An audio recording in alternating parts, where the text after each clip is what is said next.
Well, good evening. Welcome to Grover Hill Zion United Methodist Church Thursday evening devotions from around the kitchen table. We're glad you're viewing, and we hope that this message will be helpful to you as well. It's a little bit different than some of the other things we've discussed, but I think this is important enough to talk about some of the things that have been happening around the country and in our world as well. You know, I came through the 1960s and 70s as a young adult. I came out of the Army in 1968, and a lot of those violent activities, a lot of the demonstrations and riots and the like were taking place then. On the other hand, many churches were filled with people on Sunday mornings worshiping the living God. You know, that was a time before everybody's comfort and took place. People put God and family first for the most part, and things have changed. Now we go after comfort, don't we, and enjoyment and the like. Nothing wrong with those things, but they just need to be held in the proper perspective. Well, even so, you know, even with the churches filled for the most part, there was a great disconnect, especially among the young people in those days. There were some violent times, and I thought myself, you know, these people are just tearing our nation apart. They don't know why they're rioting. Most of them, as young people, had never found work. Not all, but they didn't have that work ethic. And I don't mean to disparage them because they didn't have jobs. A lot of them went to college, and for them it was a big party. They didn't know what they wanted. They just wanted to go out and destroy things. That was a party time for them. You know, the way some people are acting today kind of reminds me of those times. Now I got to keep my throat moist, or it's kind of cracking up on me. One side says today that we have a right to free speech. What they mean is they have a right to free speech, but you don't, if you disagree with them. It's a very formal fascism that they practice. One side says today you have a right to protect, or you don't have a right to protect yourself or your family or your property. But criminals have the right to come up on your property and do whatever they want, to take whatever they want.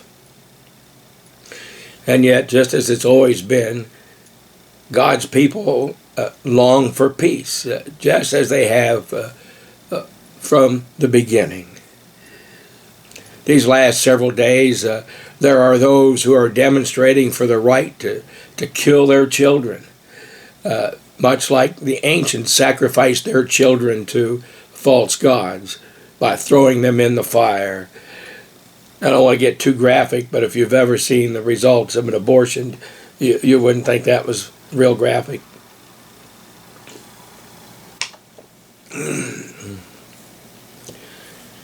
Well, they say today that you can not only kill your children, but it's wrong if that baby's a day old, or if it's a week old, or a month, or 10 years old, 80 years old. You can't kill that baby then. But even on the day of its birth, if it's in the birth canal, it's okay to go ahead and kill it. Still a human being. You can't kill, on the other hand, if it is a human being, but even in the birth canal, it's a human being. It's still a human being at 8 weeks, at 7 weeks, at 6 weeks, at even conception. It's still a human being, isn't it? What's in there is not going to grow up to be a dog or a cat or a horse. It's going to grow up to be a human being. So they say that's okay, and they never say, well, killing a baby. They say, I want the right to an abortion. Not killing my baby, but an abortion because it doesn't sound so cruel and inhumane. No matter what you call it, it's kind of like a dog by any other name is still a dog, That's evil. Evil is evil. I just saw one politician this morning on the news that testifying that men can get pregnant and that men can give birth. Really? Really? They say follow the science, but is that science? I think if you check their genes or their chromosomes or whatever they check, you'll find out that even if they've tried to cross over, they still have the makeup of a man, no matter what they are, or a woman, whatever they tried to change from. People who think like that, they're running our country, and we wonder, why are we having such a horrible time, a terrible time, a hard time in our nation today? And I wonder, we all do, how long are we going to let our nation deteriorate? How long is this going to go on? And so we pray and we pray and we pray. Moses found himself in a similar situation. There were people who were trying to destroy the nation of his nation, the nation of Israel. Exodus chapter 14, verse 15.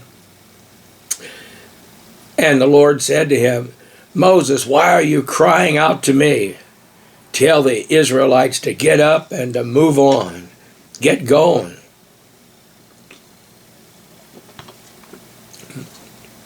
There comes a time, folks, when it's time to stop praying and to get on with it. Joshua, in Joshua chapter 7, verse 10, the Lord said to Joshua, Joshua, stand up.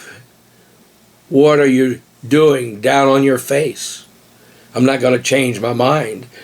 Israel has done evil in my sight. So stand up and do something. Remove the evil that's in your midst. And then I'll hear you. Then I'll hear you. Isn't it about time that the people of God stand up and do something? Well, the good news is that right here in our area and throughout Northwest Ohio and other places, many people are trying to do something. In fact, they're not only trying, they are doing something. So there is hope for the future and in something called LifeWise, and they can use your help and support. Now listen, I'm not a spokesman for LifeWise. I'm not a spokesperson for them. I don't know that they would even approve of me even talking about them. But I just want to make note of it. I've had the opportunity to see LifeWise in action. LifeWise works with children, children clear up through graduation in some areas. But I've had the opportunity to see LifeWise in action with the youth of our community these last 2 years. And I've seen the hunger young people have to learn about God. And I think, isn't that great? What a blessing it is to see those things, because these young people are our future leaders. They are future leaders. And I think, the wonderful teacher that they have she's sowing seeds of God's love in them, so that they'll grow up knowing the ways of God. They'll know the nature of God. And Proverbs, when I think of that, Proverbs chapter 22, verse 6 comes to mind. Train up a child in the way that they should go, and when they're old, they will not depart from it. And I think, when I look at the enthusiasm for God that these young people have, there is indeed hope in the name of the Lord. And then I'm also reminded of Isaiah, the prophet's prophecy in chapter 11, beginning in verse 6. And I'll just share with you a few of those verses. The wolf will live with the lamb, The leopard will lie down with the goat. The calf and the lion and the yearling will also lie down together, and a little child will lead them. The cow will feed with the bear. The young will lie down together. The lion will eat straw like the ox. The infant will play near the cobra's den, and the young child will put his hand into the viper's nest. And they will neither harm nor destroy on my holy mountain, for the earth will be filled with the knowledge of the Lord as the waters cover the sea. I think about that. You know, these young people learning about the ways of God. They'll grow up desiring the ways of peace. And they'll discover for themselves that only God can give them the peace that they seek to live in. Isn't that great? Isn't that great? Well, have a blessed week.